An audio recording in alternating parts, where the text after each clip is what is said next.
Hello guys, मी आता सध्या आहे गॅलरीत आणि हे आहे आमचं घर. तर मी आता तुम्हाला ज्या खोलीत माझ्या मातीच्या वस्तू ठेवलेल्या आहेत त्या दाखवतो. चला पाहू आपण मातीच्या वस्तू.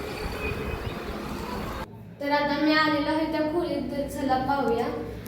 ही जे गौरी गंगा आहे ते मी वेळेस बनवलेलं, थोडंसं नाक क्रॅक झाले. हे हरिण जे आहे ते मी सकाळीच बनवले. ही दोन बैल बेंद्राच्या वेळी बनवलेली. ह्या दोन म्हशी, शिंग, हा एक बैल आहे आणि ही बसलेली गाय बनवलेली. खरं तिचं थोडंसं शिंग तुटलं. हा एक बैल. हा बैलाला मी काही एवढं डेकोरेट नाही केलं, खरं तेवढं थोडंसं डेकोरेटिव्ह केलं आहे. ही सगळ्यात मोठी बैल ह्या वर्षी बेंद्राला बनवलेली मी. हा एक हत्या हे सोंडवर केलेला बनवला आहे. आणि ही दोन बैल एवढी नाही जमली तरी पण केली. आणि वर आहे ते फार जुने आहे. मी बारकवतो तवा केलेले, आता ते तुटले. ही एक बाय केली ती, तिचं मान जरा तुटल्या. हे एक बदक केलता, एवढा नाही जमला खरं तरी पण मी केलाय. आणि इथे एक असंच काय तर माती होती म्हणून करायचं म्हणून हे केलं मी.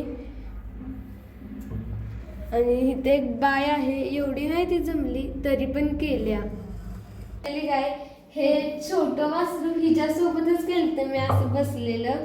खरं नाही ते मॅच होत नव्हतं म्हणून मी ते नुसतं बसलेली गाय केली. आणि ही जी गाय आहे ती एवढी जमली नाही, खरं केले मी तशी.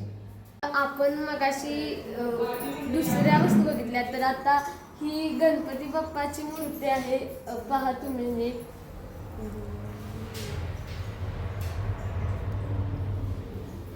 तर आता मी तुम्हाला त्या मूर्तीतले डिटेल्स सांगतो. तर हा उंदीर मामूषक, हा मोदक आहे. मण्यांचे हातातला कंडा केला आहे. कानातले पण मण्यांचेच आहे. डेकोरेटिव्ह तारीख बघा तुम्ही. आणि हा बघा गणपती बाप्पा असा छान केलेला आहे मी. तर ही मूर्ती जी की मी नवरात्रीत केली, पैण्यांच्या माळेचं केलेलं आहे. हातातल्या बांगड्या, गळ्यातले, नाकातले, वरचा मुकुट, हे आहे कमळाचे फूल. हातातली माळ, ही साडींच्यावरचे मणी, ही अशी दुर्गा माताची मूर्ती बनवलेली आहे मी. लाईक